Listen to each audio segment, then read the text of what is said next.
En société, nous vivons en groupe organisé.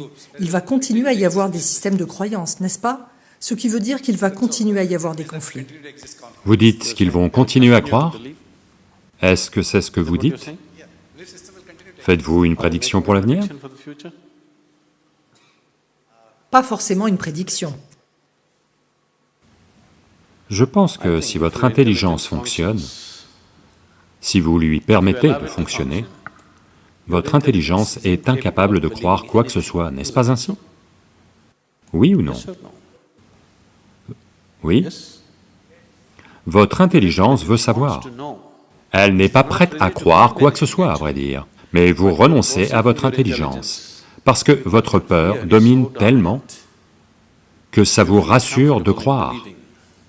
Mais si vous permettez à votre intelligence de vous faire avancer, votre intelligence ne croit rien, elle veut tout savoir, n'est-ce pas? Oui?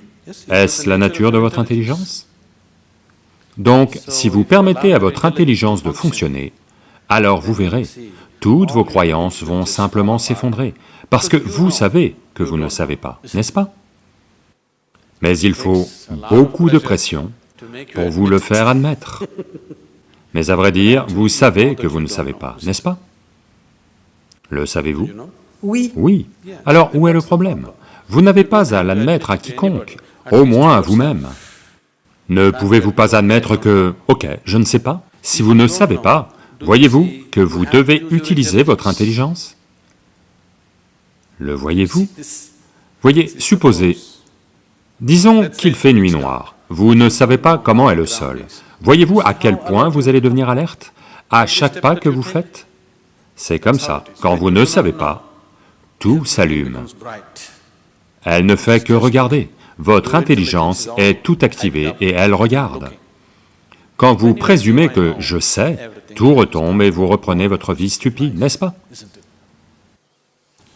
Est-ce que ça va si vous utilisez votre intelligence? Ai-je votre permission?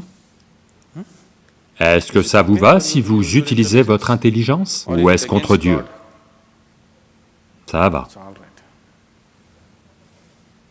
Je vous le demande. Est-ce contre Dieu si vous employez votre intelligence et vivez votre vie? Non. Si Dieu était contre l'intelligence, il ne l'aurait pas créé, n'est-ce pas? Si le Créateur s'opposait à ce que vous fonctionnez intelligemment, elle ne vous aurait pas été donnée, n'est-ce pas? Donc, si vous employez votre intelligence, vous verrez, votre intelligence n'est pas prête à croire quoi que ce soit, c'est seulement la peur en vous. Ne croyez jamais que c'est de la bhakti, pas de la bhakti, juste la peur qui vous fait croire des choses, n'est-ce pas? C'est pour ça que vous l'avez transformé en Bhaya Bhakti. Il n'y a jamais de Bhaya et de Bhakti ensemble. Si la Bhakti arrive, pardon, vous savez ce qu'est la Bhaya Bhakti? Vous, monsieur, non? Bhaya veut dire peur, Bhakti veut dire dévotion. Voyez, si la dévotion arrive, il n'y aura pas de peur en vous. Si la peur existe, c'est que la dévotion n'est pas apparue. Mais vous avez fait un hybride. Vous voulez avoir les deux, Bhaya Bhakti. Il n'y a pas de Bhaya Bhakti, juste Bhaya, seulement la peur. La peur et la dévotion ne peuvent jamais coexister, voyez-le s'il vous plaît.